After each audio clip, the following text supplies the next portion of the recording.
Okay, this is a product, obviously, but we've got it here to manage to find its way into these functions of a function rule. So let's treat it like we're solving it as a function of function. How could we write this as a function of a function then? Well, if I wrote that as a power half, if I could change that to a power half here, magic up a power half, I could put it in this bracket because a to the half times b to the half, say, is equal to ab to the power half, isn't it? So you can use that property here to join things together, provided they were power halves. Yeah, so how can I magic up a half here? Well, basically there's a 1 here, isn't there? But I can write that one in any way I like. So I could write it as x squared to the half, power u times, that's still 1, isn't it? Times the x squared minus 1 to the half. That little trick then enables me to join up, just like we've done here, this term and that term inside the half. Power half, that is. So because there's more than one term, don't forget we've got a bracket. So I'll write it long-windedly. Okay, and that's a power half then, yeah? Agreed? And then you can just do y equals 2, and you just expand that bracket, x to the 4 minus x squared to the power half. Now we can use the function of function rule then.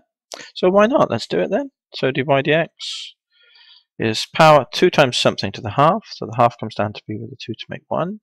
1 less than a half, the something.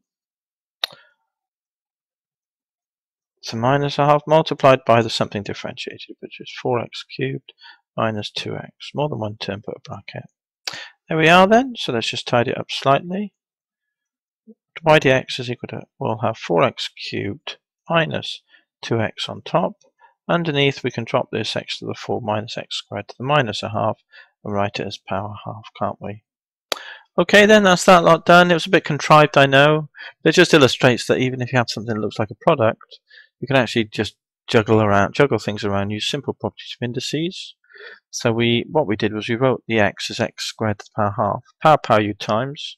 Remember, x to the a to the power b is equal to x to the ab, power u times. So if that's a 1 there, I can write that as 2.5. 2 times a half is 1. So that would be 1. And I can write it like so. That enables me then to invoke this property here, because if I have separate things that are both power halves in a product, I can join them as a product to the power half using this property here.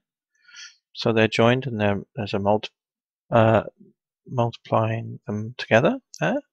Yeah, a times in other words. So you get that. Expand the bracket, you get a single object here that you can differentiate easily.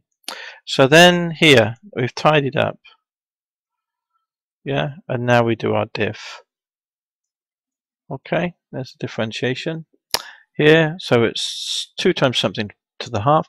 It's a power half, so the half comes down to power 1 less, which is minus half multiplied by the something differentiated. 4x cubed minus 2x to the 1. There we go.